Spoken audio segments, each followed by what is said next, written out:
You know, I said earlier at another event that I had the privilege of speaking to, that this is not a white person's racist issue. People will use anything they possibly can to separate us. And one thing that I do agree with our president on is this is the United States of America. Not only is it the United States of America, but we also have a united right in our Constitution, and we won't let anybody take our Second Amendment right from us. It doesn't matter what you look like. Y'all see that precious little 14-year-old up here? I have 4 daughters, and I have the privilege of teaching all 4 of them how to shoot a weapon. And it's not just because I don't trust guys.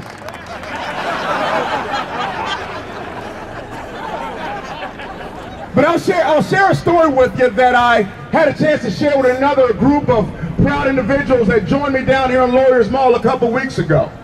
This is why our Second Amendment rights are so important. I had a conversation with some Marines. As you all know, I am a Marine officer. Yeah, that's how we roll. There was another one up here a little bit ago. I started to give him a little head and I let him know I'm with him. But he looked at me and we're sitting across and talking to a civilian and he said, well, you know what? You really don't need an assault weapon to go hunting. And I agreed with him, Ken.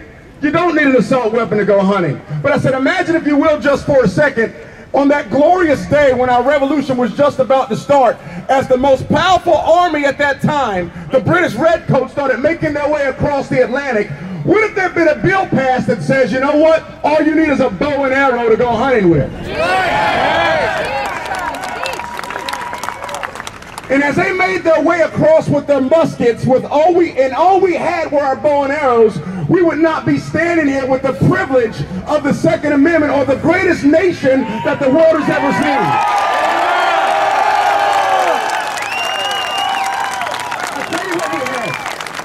I'll tell you what we had. We had munitions that were at least equivalent to our adversary and our enemies that were trying to come and take away our freedoms. Unless you are willing to make a global ban on assault weapons, which you're not willing to do that, I will not be giving up my assault weapons anytime soon. The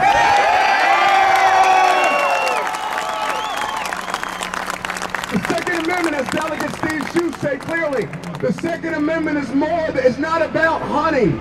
It's about ensuring that if any tyrannical government, any adversary, any enemy, any advocate of evil tries to make their way to my home down in Charles County, they'll be met with enough resistance to change their mind.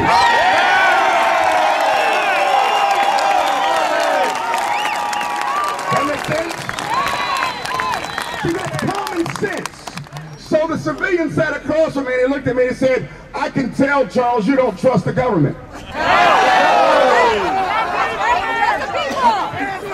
Where'd you get that idea? I just believe in an old saying by a famous man that lived back in the 80s, trust but verify. Listen, I know I can't take too much of your time, but I want to share this story with you. I was deployed into Kosovo. That's how important your weapons are. And as I was making my way on my last round, I was just a lowly little platoon commander, a lieutenant. You know how you all feel about, well, I know I've got some military folks out there. Where you at? I know how y'all feel about lieutenants. Please excuse me, I was a lieutenant. I know you work for a living. I was not a butterball, I was a first lieutenant, thank you very much. And now that I'm a major, I'll make you do push-ups, so keep it up.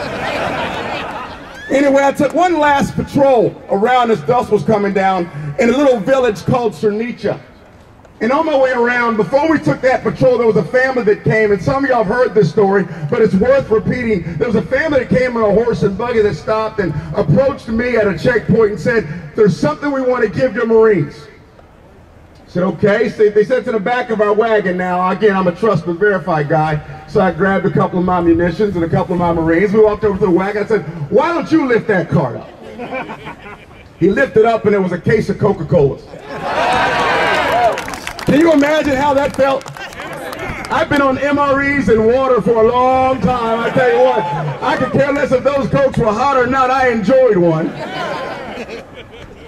Then I took the coach, we spread loaded across. About an hour and a half later, I made my way down through a village. I got to cut this off, so I'll hurry up. And when we made our way around to a village, we ran up on this gentleman, the same one that gave us a case of cokes, and he was looking at his home as it was demolished by his enemy at the time, tears coming down his cheeks.